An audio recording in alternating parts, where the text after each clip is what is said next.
Hello, Biblionauts. Good evening. I am Grix, among other things, and here we are again for another Poetry Thursday. This one is partially improvised because I was not planning to be reading the poem that I'm going to be reading today. I was planning to read either Sappho or Jean Ferrer on his Ode to Venice, because I'm also planning to be reading Death in Venice this winter. But then I watched Joe Spivey's YouTube channel, his last video on a book haul, where he recommended a poem from Byron as he held one of his books of poetry, the Penguin Collection, I believe. And I watched Joe Spivey's channel. I don't interact much on his channel because I assume that he hates me, as most posh Englishmen tend to do. However, I do share the liking for Byron, and not only that, but I used to love Byron. Byron used to be my favorite poet. Then I went through a dark era in which I fell in love with Shelley, and for some reason, as a teenager, I assumed that meant that I needed to hate Byron. So I very willfully, very intentionally hated Byron for a while. Mainly because after having shown Byron to my other friends, he quickly became also my friend's favorite poet, and therefore it wasn't cool enough anymore. I've run out of that. I'm due for a reread of Byron now, especially because I haven't read many of Byron's poems in English. I didn't speak English at the time, and that's reason enough. It's a joy. I just checked the first couple of verses of the poem that Joe Spivey recommended on his channel, Epitaph on a Beloved Friend, and it's a delight. Of course, I'm not gonna read it in a way that is gonna feel like a delight, because I am a poor self-taught Spaniard who arrived on the English shores by his own means and learned the language by his own means as well, which means that I'm not great at reading aloud in English, and I will probably stutter. However, I will try to do my best, and if not, it's always good to destroy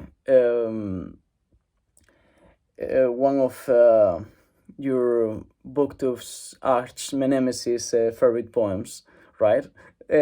So let's get started with Epitaph on a Beloved Friend. I have it here on the computer, so I'm not going to be looking at you, because I do not know this poem by heart, either in English or Spanish. Epitaph on a Beloved Friend.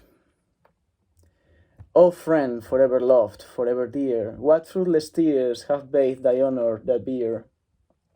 What sighs re-echo to thy parting breath, whilst thou wast struggling in the pangs of death? Could tears retard the tyrant in his course? Could sighs avert his dark relentless force? Could youth and virtue claim a short delay, or beauty charm the spectre from his prey? Thou still hast lived to bless my aching side, thy comrades' honor and thy friends' delight. If yet thy gentle spirit hover nigh the spot where now thy mouldering ashes lie, here wilt thou read, recorded on my heart, a grief too deep to trash the sculptor's art.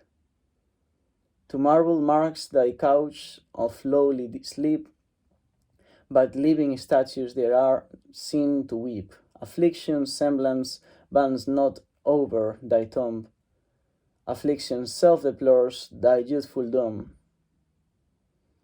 What thou thy sire lament his failing line, a father's sorrows cannot equal mine.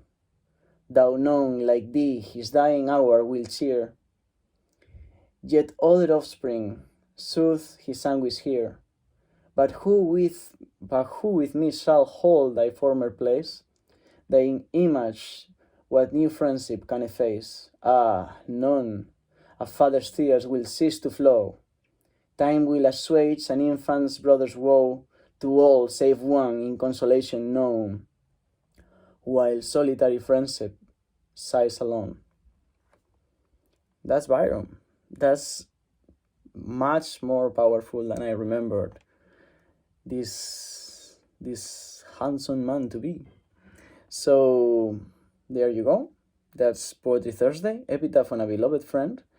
I am starting to struggle less and less and less to read sort of like the older versions of English, which is making me want to make the leap of faith and start reading Shakespeare, trying to read Shakespeare in English again, as I already once tried.